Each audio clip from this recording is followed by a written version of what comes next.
Hello दोस्तों, welcome to truth in colour. हर साल 14 फरवरी को हम वैलेंटाइंस डे मनाते हैं।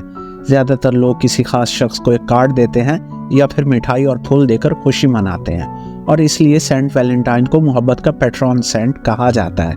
मगर क्या आपको पता है कि असल में बहुत से सेंट वैलेंटाइन्स हैं, जैसे कि सेंट वैलेंटाइन ऑफ जेनोवा या सेंट वैलेंटाइन ऑफ रिशा या सेंट वैलेंटाइन ऑफ पैलेस्टाइन। मगर सेंट वैलेंटाइन ऑफ रोम ही मोहब्बत का एक पैट्रॉन सेंट है, हालांकि वो भी इलिप्सी और बीमारों का पैट्रॉन सेंट है। और अगर आपको लगता है कि ये सब कंफ्यूजिंग है, तो हकीकत में सेंट वैलेंटाइन ऑफ रोम के बारे में क्या सच है, तो आए उसे जानते हैं। सबसे मशहूर कहानी ये है कि वैलेंटाइन 3वीं सदी में एक रोमन प्रीस्ट और डॉक्टर थे। उस वक्त रोमन एम्परर कैलेडियस गोथिकस ने रोमन सोल्जर्स को शादी करने से मना कर दिया था। गोथिकस जंग से मोहब्बत करता था और अपना ज़्यादातर वक्त एम्पायर के लिए जंग लड़ते हुए गुजारता था। उसका ख्याल था कि शादी उनके सिपाहियों को जंग से दूर कर देती है और उन्हें इमोशनली वीक बना देती है। मगर वैलेंटाइन बहादुर था और सिपाहियों की शादी करवाने में मदद किया करता था। बहुत सालों तक वैलेंटाइन रोमन हॉस्पिटल में काम करता रहा। दिन में वो बुरी तरह के जंग के घाव और बीमारियों जैसे कि ताउन का इलाज करता, और रातों में सिपाहियों के लिए चुपके से उनकी शादियां करवाता। मगर गोथिकस को जल्द ही वैलेंटाइन के छुपे हुए शादियों के बारे में पता लग गया।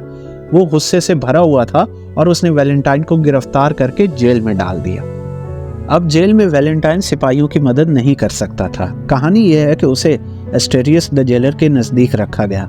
एस्टेरियस सिर्फ रोमन देवियों में ईमान रखता था और उसे नसरानियों से सख्त नफरत थी।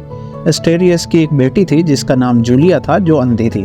उसने वैलेंटाइन्स को चैलेंज दिया कि अपनी क्रिश्चियन गॉड से दुआ करके अपनी बेटी की रोशनी को वापस करने का कहा। तो वैलेंटाइन ने जूलिया की आंखों पर हल्का सा हाथ रखा, गॉड से दुआ की, और अचानक वो फिर से देखने लगी। एस्टेरियस हैरान था। शुक्रिया के तौर पर उसने वैलेंटाइन को और सारे क्रिश्चियंस को जेल से रिहा कर दिया। मगर एम्परर गोथिकस जल्द ही एस्टेरियस के दिल बदलने की खबर से वाकिफ हो गया। पहले से ज्यादा गुस्सा होकर उसने अनाउंस किया कि एस्टेरियस और वैलेंटाइन दोनों को मार दिया जाए। अपने फांसी से पहले वैलेंटाइन ने जूलिया को एक फेयरवेल लेटर लिखा। उसने खत पर फ्रॉम योर वैलेंटाइन लिखा। ये 14 फरवरी था और इस तरह ये लेटर हिस्ट्री में पहला वैलेंटाइंस डे लेटर बन गया। जब 19वीं सेंचुरी में पोस्टेज स्टैम्प्स इंट्रोड्यूस की गई, लोग अब कम कीमत, काबिल एतबार अननोन लेटर्स और कार्ड भेज सकते थे, जिसका मतलब था कि लेटर रिसीव करने वाले को पता नहीं चलेगा कि किसने भेजा है। ये इतना मशहूर हो गया कि दुनिया भर की फैक्ट्रीज ने हर साल करोड़ों वैलेंटाइंस कार्ड्स बनाना शुरू कर दिए, और इसलिए 14 फरवरी को वैलेंटाइंस डे मनाते हैं, अपने प्यार के लिए कार्ड्स लिखकर, बिल्कुल वैसे ही जैसे कि सेंट वैलेंटाइंस ने सालों पहले किया था।